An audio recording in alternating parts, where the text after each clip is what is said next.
Assalomu alaykum. Navbatdagi videomiz. Mana elektromobillar bo'yicha chiqaryapman. Mana motorchamizni o'qi. Mana o'z e'tibor bergan bo'lsangiz, ikki xil rang, o'rtasi qora, bu yog'i serisi deydimi.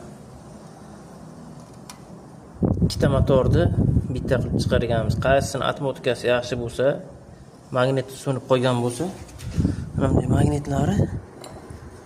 magnitlarini almashtirib, uni yechish jarayonlarini ham bir video qilib tashlayman. Tashlaganman ham bitta videomda bor. Katta nima vakuumli nimada chiqaramiz buni. Uni chiqarib olib, o'rniga yana shunday qo'yamiz. 1800 likdi yakri. Bu 1,5 minglikdi.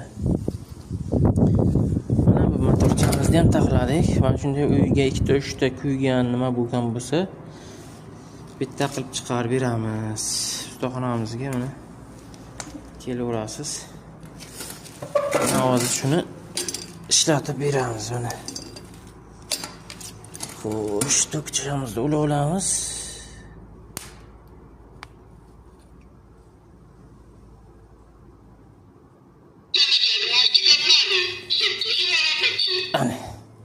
Ana qo'ldan yasab olganman.